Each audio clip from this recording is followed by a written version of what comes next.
الحمد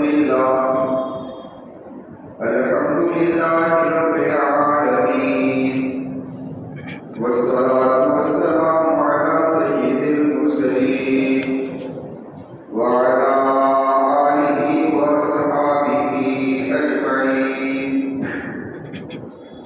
أما بعد فقد قال الله تبارك وتعالى في الكلام المجيد والفرقان الحميد أعوذ بالله من الشيطان الرجيم بسم الله الرحمن الرحيم إنا أنزلناه في ليلة القدر وما أدراك ما ليلة القدر ليلة القدر خير من ألف شهر تنزل الملائكة والروح فيها بإذن ربهم من كل أمر سلام هي حتى مطلع الفجر صدق الله العظيم. معزز سامعین کرام اور پردہ نشین خواتین، سب سے پہلے تو ہم اللہ تبارک و تعالیٰ کا شکر ادا کرتے ہیں کہ اللہ تبارک و تعالیٰ نے ہمیں رمضان مبارک نصیب فرمایا اور اس کے دو سرے اللہ تبارک و تعالیٰ نے ہمیں عطا فرمایا. ہماری نمازوں کو، ہماری تراویح کو، ہماری تلاوتوں کو، ہمارے روزوں کو اللہ تبارک و تعالیٰ قبول فرمائے.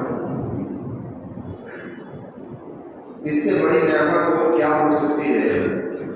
اور کہ اللہ تبارک و تعالیٰ نے ہمیں اسی مہینے کے اندر قرآن کریم کی کثرت کے ساتھ تلاوت کرنے کی توفیق بھی عطا فرمائے.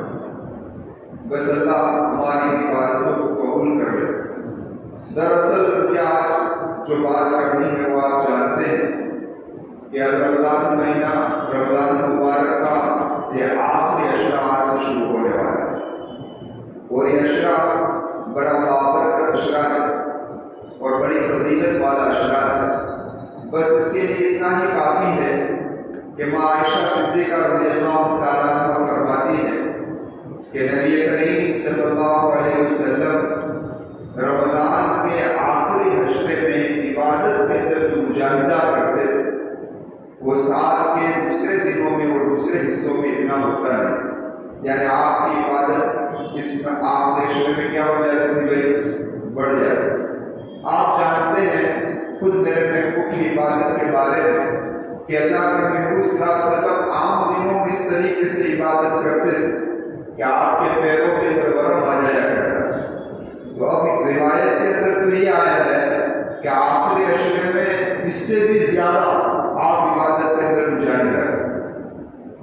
تو بس یہ بات تو ایک جملہ ایسا ہے کہ اگر میں بیان نہ کروں وہ نہیں صدر اللہ پڑھ دوں تک بھی چل سکتا ہے. سمجھ آئی؟ اشارہ ہو گیا اس کے اندر سب کچھ. آگے اس روایت کے اندر یہ بھی ہے کہ خود اللہ کے محبوب صلی اللہ علیہ وسلم اس آخری اشرے میں بیدار رہتے تھے، جاگتے تھے. اور آگے فرمایا کہ اللہ کے محبوب صلی اللہ علیہ وسلم اس آخری اشرے کے اندر اپنے اہل و عیال کو بھی جگا دیتے تھے. جاگو صرف گھومنے کے لیے نہیں، ٹہلنے کے لیے نہیں، عبادت. اللہ کے محبوب کی پوری رات عبادت کے اندر اور اپنے اہل و عیال کو بھی جگا دینے کی اس رات کو عبادتوں کے اندر گزارا. تو یہ قیمتی اشرا آج رات سے شروع ہونے والا ہے. اللہ مجھے بھی نصیب فرما دے، آپ کو بھی نصیب فرما دے اور اللہ اس کے رضا والے اعمال کو گزارے. اس لیے حضرت اقدس مولانا تقی صاحب زیدہ وجوہ تو فرماتے ہیں، ایک بات بیان فرمائی حضرت کہ میرے والد محترم تو فرمایا کرتے تھے کہ یہ رمضان کی ٹاک راتیں جو ہے یہ لمبے لمبے بیان کرنے کی نہیں ہے. کیا کہا؟ ذرا اندازہ لگاؤ ان لوگوں کی عبادت. کہہ رہے ہیں کہ لمبے لمبے بیان کرنے کی نہیں ہے، یہ تو اللہ تبارک و تعالیٰ کی ذات سے تعلق قائم کرنے کی رات ہے کہ بندہ کہ جس کا تعلق اپنے رب سے ٹوٹ چکا ہے وہ اپنے رب سے اپنا تعلق کس طرح قائم کرے. بس وہ ہو اور اس کا اللہ ہو اور کوئی نہ. تو وہ جن لوگوں یہ صفتیں ہیں کہ جن کو یقین اور اعتماد ہے کہ بھائی ہماری راتیں جو ہے وہ عبادت ہی کے اندر گزر جائے گی، تو انہیں تو چاہیے کہ تنہائیوں کے اندر یہ راتیں پوری کی پوری عبادتوں کے اندر گزاریں۔ لیکن ہم جیسے گنہگار اور بدکار ہیں کہ اگر بیان میں نہیں آئیں گے تو راستوں میں نکلیں گے، ہوٹلوں میں نکلیں گے، کسی کی غیبتوں میں نکلیں گے، تو ہم جیسوں کے لیے بہتر ہے کہ جہاں ایسی دین کی مجلسیں ہوتی ہو وہاں شریک ہو جانا چاہیے۔ اب آپ کو کسی سے لے لے کہ آپ کون سے معیار پر سمجھ آئے گا۔ اس لیے دیکھیے کہ ایک مرتبہ اللہ کے محبوب صلی اللہ علیہ وسلم نے صحابہ فرماتے ہیں کہ نبی کریم صلی اللہ علیہ وسلم نے ایک مرتبہ واعظ فرمایا اور واعظ کے بارے میں فرمایا کہ وعدن بلیغا پورا سب کہ ان میں سے صحابہ کی آنکھوں میں آنسو جاری ہو گئے۔ ان میں سے ایک صحابی اس قدر ہوئے کہ ان کے رونے کی وجہ سے آواز بلند ہو گئی۔ جب میرے محبوب کا واعظ ختم ہوا تو اللہ کے محبوب نے فرمایا اس کے ایک کے رونے نے تمام مجلس والے کی مغفرت کر۔ سمجھ آئے؟ تو ہم جیسے گنہگاروں کے لیے تو ایسی دین کی مجلس جہاں بھی لگے، سمجھ آئے گا، تو وہاں شرکت کرنی چاہیے، وہاں دعا کا اہتمام ہوتا ہے۔ یہ مجمع میں کون مقبول ہے کون مردود ہے بے خبر کیا خبر کچھ کیا کون ہے۔ جب کھلے گے عمل سب کے میزان پر تب کھلے گا کہ کوٹا خرا کون ہے۔ تو اس میں کون مقبول ہوگا وہ اللہ ہی جانتا ہے، انہیں وہ آپ نہیں جانتا۔ اور اسے ایک کے بنا پر اللہ تبارک و تعالیٰ تمام کی مغفرت۔ تو خیر کیا کر رہا تھا، اللہ کے محبوب صلی اللہ علیہ وسلم کا مجاہدہ عبادت ان آخری اشرے کے اندر کیا ہو جاتا تھا، بڑھ جایا کرتا۔ اب چند باتیں مجھے اس آخری اشرے کے بارے میں کرنی ہے۔ ان میں سے سب سے پہلی بات جو آپ اللہ کے سامنے کرنی وہ یہ ہے کہ دیکھو فرائض کا اہتمام کریں۔ کس کا اہتمام کریں؟ فرائض کا ہم اہتمام کریں۔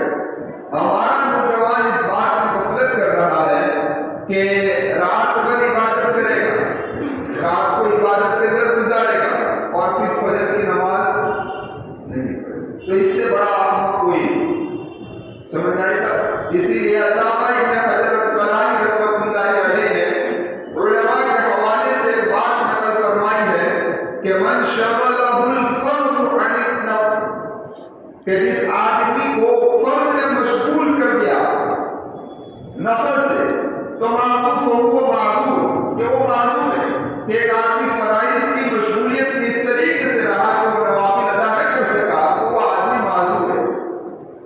آگے فرمایا وَمَنْ شَغَلَهُ النَّفْلُ، کہ جس آدمی کو نفل نے اس قدر مشغول کر دیا عَنِ الْفَرْضِ، کہ فرائض ادا نہ کر سکا، تو فَهُوَ مَغْرُورٌ، اس سے بڑا دھوکے میں کوئی آدمی ہے نہیں۔ سمجھ میں آئے گا، کیونکہ فرائض تو ہماری ڈیوٹی ہے اور نوافل جو ہے وہ اوور ٹائم ہے، اور ایک عقلمند انسان کا کام یہ ہے کہ وہ فرائض جو ڈیوٹی ہے اس کو انجام دے، اوور ٹائم کی پرواہ کرے۔ تو پہلی گزارش میری آپ اللہ سے کہ آخری اشرے کے اندر ہماری کوئی نماز جماعت سے چھوٹے نہیں کریں گے انشاءاللہ۔ ایک بار خصوصاً رات کو مغرب عشاء فجر اس کے اندر تو بہت ہی تاکیدی اہتمام کیا جائے۔ ہو سکتا ہے کوئی نہ کوئی رات کیا ہو شب قدر لیلۃ القدر، سمجھ آئے گا، ایک کام۔ دوسرا کام جو ہمیں اس عشرے میں کرنا ہے وہ یہ ہے کہ کتابوں کے اندر لکھا ہے، بخاری شریف کی روایت ہے کہ آدمی فرائض کے ذریعے اللہ کا قرب حاصل کرتا ہے، اتنا کسی اور سے اللہ کا قرب اسے حاصل نہیں ہوتا۔ لیکن 7 سال کے اندر آپ جانتے ہیں کہ میرے اور آپ کے فرائض کے اندر کتنی کوتاہیاں رہتی ہیں اور کتنی کمیاں رہتی ہیں۔ تو کتابوں کے اندر آتا ہے کہ فرائض کی کمیوں کو اللہ کس سے پورا کرے گا؟ نوافل سے پورا کرے گا۔ اس لیے ہمیں چاہیے کہ عشرے کے اندر نوافل کا بھی اہتمام کریں۔ اب نوافل میں آپ کو اس سے پہلے درج کر چکا ہوں، یہ 10 راتیں ہو سکتا ہے کہ ایک مرتبہ تو 10 راتیں بھی نہ ملیں، 9 ہی راتیں ملیں، کیونکہ چاند 29 کا امکان زیادہ ہے۔ یہ مرتبہ 29 کے چاند کا امکان زیادہ ہے، تو بس 2 راتیں نکال لیں۔ میرے آپ سے گزارش ہے کہ مغرب کی نماز تکبیر اولیٰ کے ساتھ پڑھ کر اوابین پڑھ کر نکلیں گے انشاءاللہ۔ یہ صرف 4 رکعت ملانی ہے، 2 پڑھتے ہی ہے سنت، 2-4 اور پڑھ لے بس، سمجھ آئے؟ 12 سال کی عبادت کا ثواب ترمذی شریف کی روایت ہے۔ 12 سال کی عبادت کا ثواب، یہ تو عام دنوں میں ہے، رمضان میں تو اللہ کا جانے کتنا دے گا وہ اللہ ہی جانتا ہے، کیونکہ یہ تو حدیث سے ہے کہ ہم نماز نفل کا ثواب فرض کے برابر کر دیتے ہیں اور فرض کا ثواب 70 گنا زیادہ کر دیتے ہیں۔ تو پہلا کام یہ کریں گے انشاءاللہ، ٹھیک ہے۔ اب یہ کام ہو گیا ہمارا، تو پھر اب ہمیں کیا کرنا ہے وہ دیکھیے۔ پھر تو ہمارے پاس تراویح ہے، تراویح ہو گئی، اب کافی ایک وقت تک تو ہمارا رات کی عبادت کے اندر گزر گیا۔ پھر انشاءاللہ یا آخر عشرے کے اندر ہماری مجلسیں ہوگی وہاں پر انشاءاللہ لال بخت مسجد میں، تو آپ وہاں شرکت کریں، 1 گھنٹہ آپ کو ہماری عبادت میں گزر جائے۔ پھر جو وقت مل جائے آپ اپنی بشاشت سے اس کو عبادت میں گزارنے کی کوشش کریں۔ لیکن جن کی ذمہ داریاں صبح میں ہے، ملازم ہے، نوکریات ہے، دکاندار ہے، تو ان کے لیے بہتر یہ ہے کہ اول وقت میں سو جائیں، آخری وقت کے اندر طرف کو منائیں۔ سمجھ آئے گا؟ کیونکہ قرآن کریم میں فرائض کے بعد سب سے افضل نماز، یعنی قرآن حدیث میں فرائض کے بعد سب سے افضل نماز اگر کسی کو قرار دیا ہے تو کون سا ہے؟ تہجد، قیام اللیل۔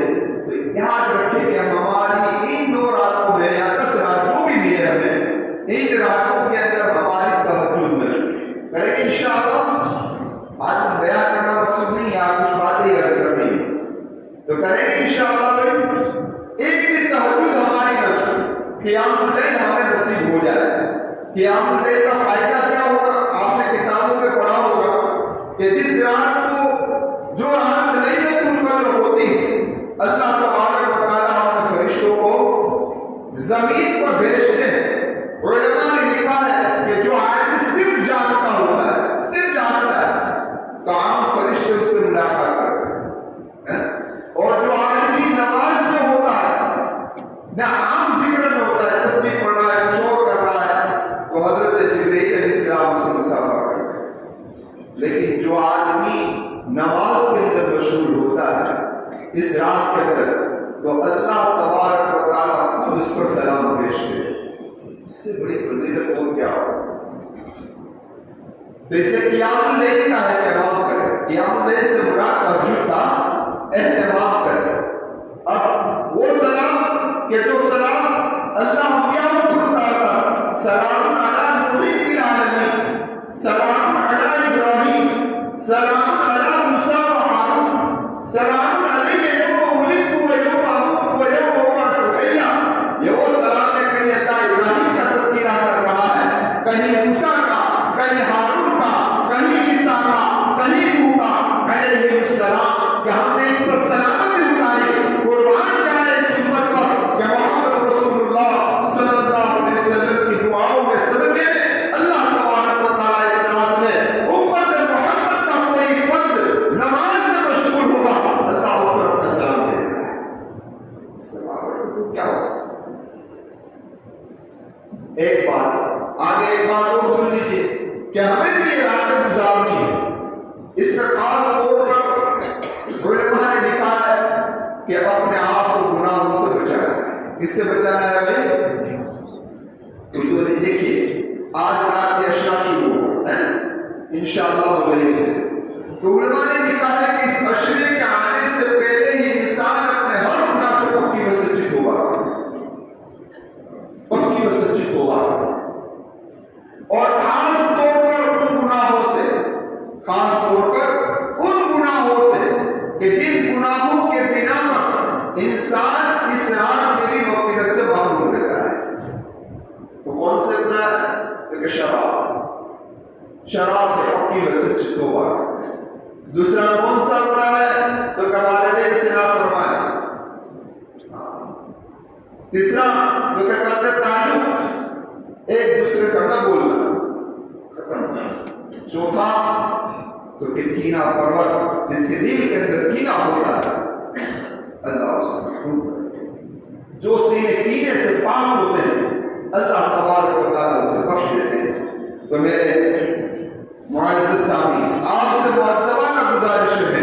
دشمنی دشمنی ہوتی ہے، لیکن دلوں میں نہیں رکھی جاتی، دلوں میں نہیں رکھی جاتی۔ اپنے دل کو کشادہ کرو، بڑا کرو۔ جس نے اللہ کے لیے دوسرے کو معاف کر دیا، اللہ اسے معاف فرما دے گا۔ اللہ کیا کرے گا؟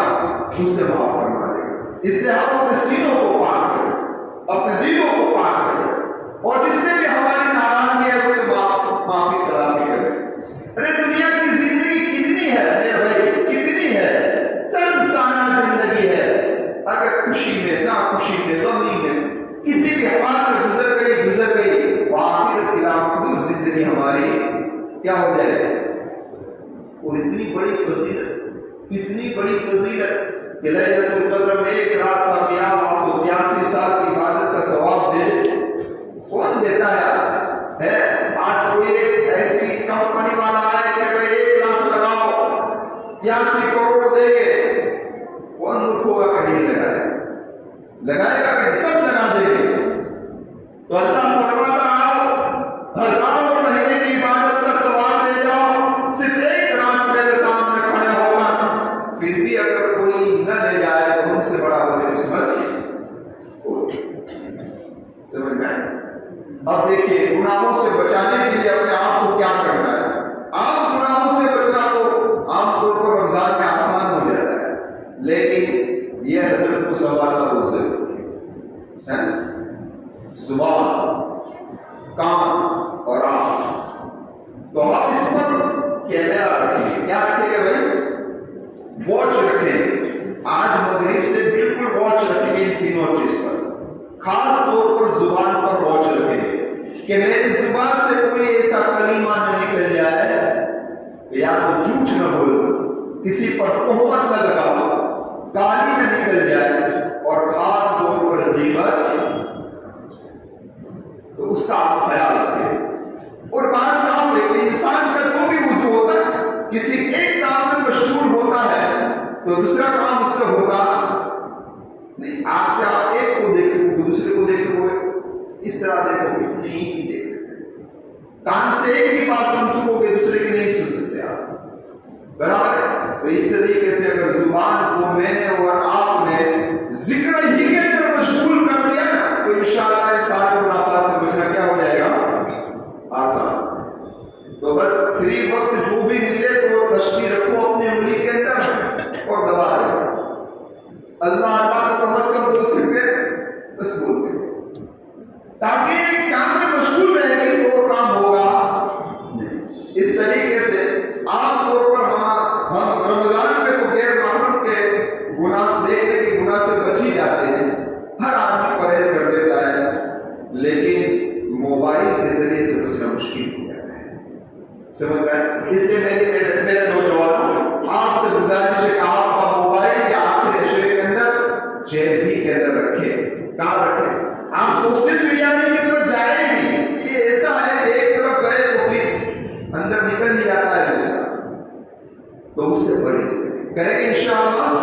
اور اگر کوئی آپ کے سامنے کوئی غیبت لے کر آئے تو کہ بھائی چھوڑو نا یار، چھوڑو معذرت، کچھ برا نہ سنو، بس دین کو کنٹرول کرو، انشاءاللہ گناہ سے بچ کر آپ گزر جائے ہے انشاءاللہ، کریں گے انشاءاللہ، تو اپنے آپ کو گناہوں سے بچ کر آپ کو گزار۔ اب ذرا آگے بڑھیے، 2 باتیں پھر بات کو ختم کرو، وقت بھی ہوتا ہے، برکت بھی نہیں وقت ملتا ہے۔ اب 2 باتیں، ایک بات کو یہ کریں کہ ان آخری عشرے کے اندر ہمیں لیلۃ القدر کی تلاش کرنی ہے، کریں گے انشاءاللہ۔ اب کہو گے کہ لیلۃ القدر کی تلاش کیسے کریں گے؟ تو ایک کام تو میں نے بتا دیا، آگے ہی بتا دیا کہ لیلۃ القدر کو پانے کے لیے کیا کرنا پڑے گا؟ وہ جو 4 گناہ ہیں اس سے اپنے آپ کو بچانا، ایک۔ دوسرا تو کہ اس کے لیے دعا کرنی پڑے کہ اللہ لیلۃ القدر نصیب کرو، کریں گے انشاءاللہ 2۔ تیسرا کام کون سا کرنا ہے؟ تو کہ تیسرا کام یہ کرنا ہے کہ اس کی تلاش کرنی۔ ابھی کوئی ایسی چیز تو ہے نہیں کہ ہم بیٹ لے کر تلاش کرنے جائیں، تو علماء نے لکھا ہے ہر رات کو بندہ یہ سمجھے کہ ہو سکتا ہے کہ آج ہی لیلۃ القدر، آج ہی لیلۃ القدر، قرآن کی عبادت میں اپنے آپ کو لگائے۔ یہ ہے تلاش کرنے کا بھائی کیا معلوم اس طریقے سے میرے آقا نے فرمایا ہے؟ اللہ کے محبوب نے فرمایا کہ نماز اس طریقے سے پڑھو کہ نماز ہو سکتا ہے پھر موقع ملے، تو اس طریقے سے ہم بھی آج سوچ لیں کہ ہو سکتا ہے کہ رمضان کا آخری عشرہ میری زندگی کا آخری عشرہ، آئندہ سال ملے یا نہ ملے کیا؟ تو آدمی جب یہ تصور بٹھا لے گا کہ ہو سکتا ہے کہ آخری ہو، تو پھر اس کی قدر ہے نا، جیب میں جب تک بھرا ہوتا ہے نا فٹوفٹ نکلتا ہے، 4600 کی نوٹ ہوتے ہیں، سوچ سوچ کے استعمال 4600 ہے ختم ہو رہے، سمجھ میں آئے گا؟ تو ہو سکتا ہے کہ یہ چھلا یا شلا زندگی کا ہو تو کیا ہوا، تو اس کی اگر آپ دل میں بٹھائیں گے تو انشاءاللہ قدر کرنا کیا ہو جائے گا، آسان ہو جائے گا۔ اب یہ لیلۃ القدر کی فضیلت کا آپ بارہا سن رہے ہیں، سنی ہوگی آپ نے، اور مجھے اس کی طرف جانا بھی نہیں ہے، لیکن آپ سے عرض کروں کہ نبی کریم صلی اللہ علیہ وسلم ماں عائشہ صدیقہ رضی اللہ تعالیٰ عنہ فرماتی ہے اللہ کے محبوب صلی اللہ علیہ وسلم کا رمضان مبارک کے اندر دعا میں رونا بڑھ جایا کیا بڑھ جایا کرتا تھا؟ ایسے بھی اللہ کے محبوب دعا میں روتے تھے، لیکن رمضان میں تو بہت کثرت کے ساتھ دعا کے اندر روتے تھے۔ تو ہمیں بھی چاہیے کہ دعا کے لیے ایک وقت خاص کریں، یا رات کا آخری حصہ خاص کر لیں، یا آپ کو جو موقع مناسب لگے، دعا وہ ہے جو دل کی گہرائی سے۔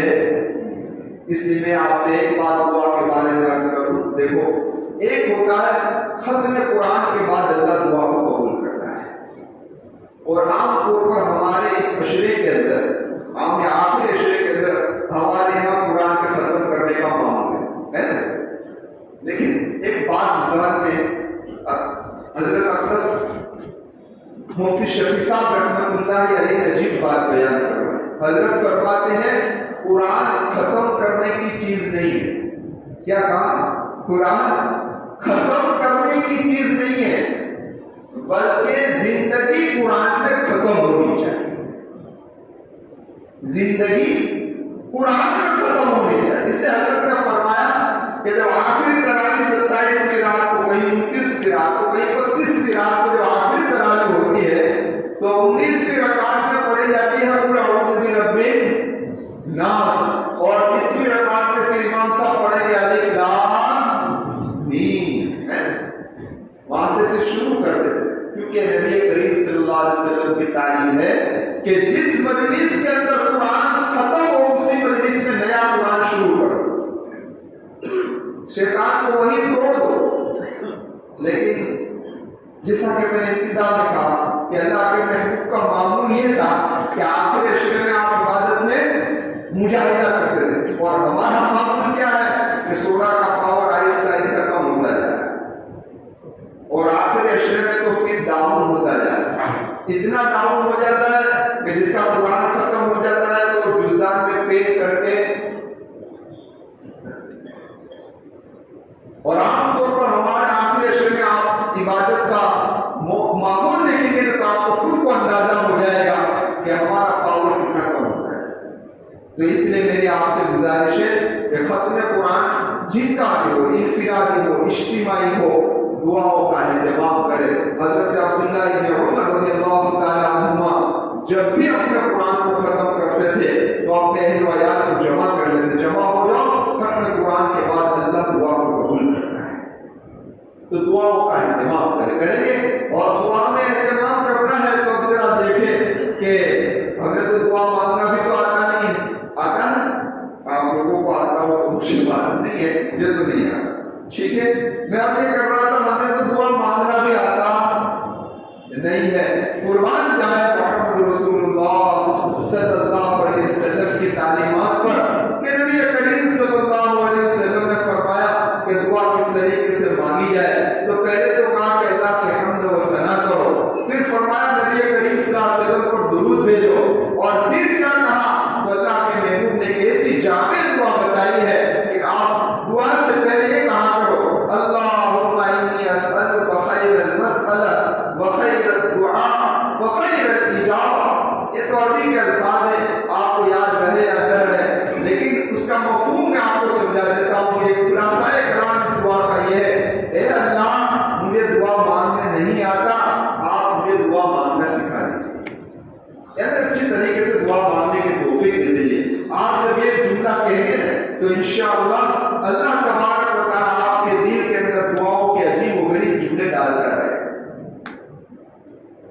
اس لیے حکیم علومت رحمۃ اللہ علیہ نے ایک مرتبہ کہا کہ بھائی دعا مانگو، اللہ کے خزانے میں کوئی کمی نہیں ہے، جو جتنا مانگے گا اللہ دے گا۔ ہمارا مانگنا محدود ہے، اللہ کا دینا محدود نہیں ہے۔ سمجھ آئے گا؟ جب یہ کلمہ کہا تو ایک مرید نے کہا کہ حضرت مانگنے کے لیے جھولی بھی تو ہونی چاہیے۔ حضرت نے کہا کہ جھولی پھیلا دو۔ تو ایک صاحب نے کہا کہ حضرت مانگنے کے لیے جھولی بھی تو ہونی چاہیے نا۔ تو حضرت نے جواب دیا کہ جھولی بھی اللہ ہی سے مانگو، جھولی بھی کس سے مانگو؟ صاحب کا کہنا ہے کہ حضرت مانگنا بھی تو آنا چاہیے۔ تو حضرت نے کہا کہ مانگنا نہیں آتا تو وہ بھی اللہ سے مانگو، کہ اللہ مانگنا سکھا دے۔ لیکن آج کل ہمارے کچھ لوگ یہ کہتے ہیں دعاؤں سے بہت گریز کرتے ہیں، بہت سارے لوگ کہتے ہیں ہمیں کیا ضرورت ہے، اللہ نے سب کچھ کیا ہے۔ کیا کہہ رہے ہیں؟ اللہ نے سب کچھ کیا ہے، اچھی بیوی ہے، فرما بردار ہے، بیٹے نیک ہے، صالح ہیں، سب دیندار ہے، فرما بردار ہے، مال دولت ہے، ہر تمنا ہم سے پوری ہو رہی ہے، ہر آرزو ہماری پوری ہو رہی ہے، ہمیں کیا مانگنے کی ضرورت ہے؟ انسان کسی بھی حال میں ہو، ہر حال میں اللہ کا آج سب کچھ ہے، کل رہے گا کہ نہیں رہے گا پتہ ہے؟ تو بھائی تیرے پاس سب کچھ ہے تو اس پر اللہ کا شکر ادا کرنا کہ اللہ یہ جو آپ نے دیا ہے نا تو اس کو باقی رکھنا، چھیننا مت، یہ مان اللہ سے۔ اگر نیکیوں میں آپ کی زندگی گزر رہی، میں تو نیک ہوں، صالح ہوں، سب کچھ کر رہا ہوں، عبادت کر رہا ہوں، مجھے ماننے کی کیا ضرورت ہے؟ تو کہ تو اس لیے مان کے اللہ قبول کر لے، ورنہ ساری عبادت دھری کی دھری رہی ہے۔ اگر اللہ نے قبول نہیں کیا تو ساری عبادتیں کہاں رہ جائے گی؟ دھری کی دھری۔ اس لیے بھائی بندہ کسی بھی حال میں ہو، ہر حال میں اس کو اللہ تبارک و تعالیٰ سے رابطہ قائم رکھنا چاہیے۔ میری بھی آپ سے گزارش ہے کہ بھائی دیکھو نوجوان خاص طور پر یہ اشرا جو ہے وہ کھیل کود کا نہیں ہے، براہ کرم آپ کھیل کود میں اس اشرے کو نہ گزاریں، جہاں تک ہو سکے اس پورے اشرے کو عبادت میں گزارنے کی کوشش کریں، اور ہر رات یہ سمجھے کہ آج لیلۃ القدر ہوگی، آج لیلۃ القدر ہوگی، اسی طریقے سے آپ عبادت کے اندر گزارنے کی کوشش کریں، اور اللہ سے دعا کریں کہ آج تک ہماری جو عبادتیں ہوئی ہیں اللہ ان ساری عبادتوں کو قبول فرما لے۔ اور میرے آپ سے گزارش ہے کہ آپ نے 20 دنوں کے اندر جو کچھ بھی قرآن پڑھا ہو تو آپ یہ ٹارگیٹ رکھو کہ اب اس جو 10 دن باقی ہے اس کے اندر سے ڈبل پڑھ پڑے۔ ایک ختم کیا ہے تو اب یہ 10 دن میں ایک ختم کرنے کا اور ارادہ کریں گے انشاءاللہ، اور جس نے 2 کیے ہیں وہ 4 کا ارادہ کریں گے تو انشاءاللہ آسان ہو جائے گا۔ اور جو آپ کا معیار ہے 20 دنوں میں قرآن پڑھنے کا، ہاں ایک بات یاد آ رہی ہے، اجازت ہو تو کہہ دوں، اجازت ہو تو کہہ دوں۔ تیسرا جملہ جو عائشہ صدیقہ رضی اللہ تعالیٰ عنہا نے فرمایا تھا کہ اللہ کے محبوب صلی اللہ علیہ وسلم کی سخاوت اس مہینے کے اندر بڑھ جایا کرتی، تو علماء نے لکھا ہے کہ آخر نبی کریم صلی اللہ علیہ وسلم کی سخاوت اس مہینے میں اتنی زیادہ کیوں ہو جاتی تھی، وجہ کیا تھی؟ تو جوابات تو بہت ہی ہیں، صرف 2 جواب نقل کرتا ہوں، ابھی یاد آ گیا ہے اس لیے۔ ایک جواب تو علماء نے یہ دیا کہ اس مہینے میں اللہ کی سخاوت بھی بڑھ جاتی ہے۔ اللہ کی سخاوت کس طریقے سے بڑھ جاتی ہے؟ کہ جنت کے دروازے کھول دیتا ہے، جہنم کے دروازے بند کر دیتا ہے، شیاطین کو قید کر دیتا ہے، اور فرض کا ثواب 70 گنا بڑھا دیتا ہے، نفل کا ثواب فرض کے برابر۔ تو جب اللہ کی سخاوت بڑھ جاتی ہے تو نبی نے بھی اپنی سخاوت کیا کر دی بھائی؟ بڑھائی۔ اور دوسرا جواب جو جامع دیا، فرمایا کہ رمضان کی ہر رات حضرت جبرائیل علیہ السلام محمد رسول اللہ کے پاس تشریف لائے، ہر رات، ہر رات۔ اور جب جبرائیل کی صحبت کا اثر تھا، اور حضرت جبرائیل نبی کریم صلی اللہ علیہ وسلم سے قرآن سنتے اور سناتے، اور قرآن ایک ایسی چیز ہے کہ تلاوت کثرت کے ساتھ قرآن کریم کی جب ہوتی ہے تو نفس کے اندر غنا پیدا ہو جاتا ہے، اور یہ غنا ایک ایسی چیز ہے جو انسان کو سخاوت پر کیا کر دیتی ہے؟ بار دیتی۔ اس لیے اللہ کے محبوب صلی اللہ علیہ وسلم کی سخاوت رمضان کے اندر کیا ہو جاتی تھی؟ بڑھ جاتی تھی۔ میری گزارش ہے 20 دنوں میں آپ کی جو سخاوتیں رہی ہے آخری اشرے میں کچھ اور بڑھا دیجیے تاکہ غریبوں کا کام ہو جائے، غریبوں کا کام ہو جائے۔ ہم نے تو کبھی دیکھا نہیں کہ جس نے اللہ کے راستے میں لٹایا ہوا وہ فقیر ہوا، دیکھا ہے نا آپ؟ ہم نے تو کبھی نہیں دیکھا۔ ہم نے تو اپنی آنکھوں سے کئی مرتبہ دیکھ لیا کہ 10 دینے تو 100 آئے، 1000 دیے تو 10,000 یقین کے ساتھ جس نے دیے ہے کہ میرا اللہ دے گا، اللہ نے دیے۔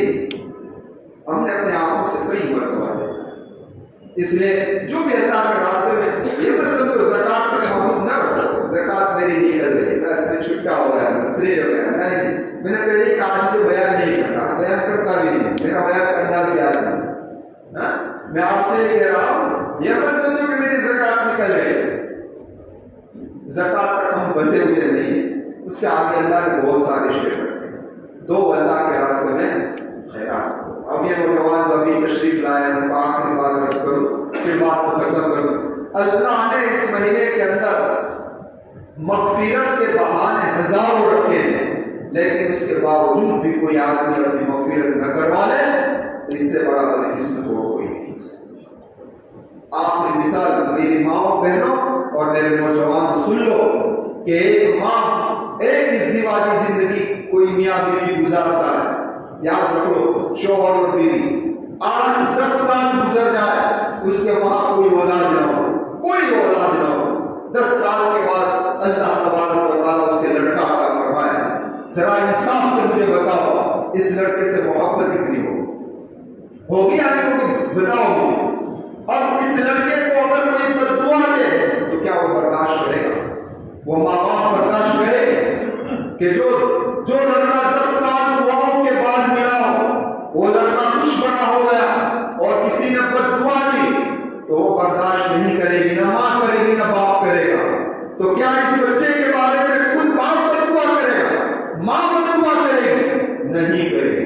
اور میں بتاؤں کہ اگر کسی نے بددعا اس بچے کے بارے میں کی تو کیا اس کے ماں باپ آمین کہیں گے؟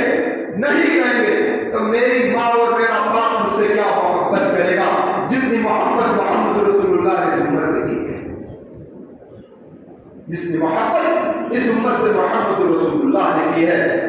ذرا سوچو تو صحیح اس روایت کو ذرا غور کرے، تنہائی کرے کہ جبرائیل نے جب بددعا دی تو محمد رسول اللہ نے آمین کب آمین کہا ہوگا اللہ کے محبوب، اور جبرائیل نے کب بددعا دی ہوگی کہ جس کو رمضان کا مہینہ ملا اور اس نے اپنی مغفرت نہ کروا لی تو اللہ کے محبوب نے کہا کہ اللہ کو آدمی کو میرے محبوب نے کہا کہ آمین۔ تو علماء نے لکھا ہے کہ کیا وجہ ہے کہ محمد رسول اللہ نے آمین کہہ دیا؟ تو کہ اس بنا پر کہ اس مہینے میں اللہ نے مغفرت کو بالکل عام کر دیا تھا، کیا معافی مانگو معاف کر دوں گا، تمہیں جنت تک پہنچا دوں گا، جہنم سے بچا دوں گا۔ لیکن اس کے باوجود کہ بدبخت نہ روزہ رکھتا ہے، نہ تراویح پڑھتا ہے، نہ مانتا ہے، نہ تلاوت کرتا ہے، نہ مغفرت کا کوئی کام کرتا ہے، تو پھر جنت جبرائیل نے کہا ہلاک ہو آدمی جس کو رمضان کا مہینہ ملا اور اس نے اپنی مغفرت نہ کروا لی۔ تو محمد رسول اللہ نے کہا کہ آمین۔ ایسی بددعا سے اپنے آپ کو بچائے اپنے آپ کو۔ اتنا بابرکت مہینہ مل گیا اب بھی میری مغفرت نہ ہوئی، تو میرے نوجوان اس کو غفلت میں نکالو۔ جو ایام باقی ہے اللہ تبارک و تعالیٰ اس کی مجھے اور آپ کو قدر کرنے کی توفیق عطا فرمائے۔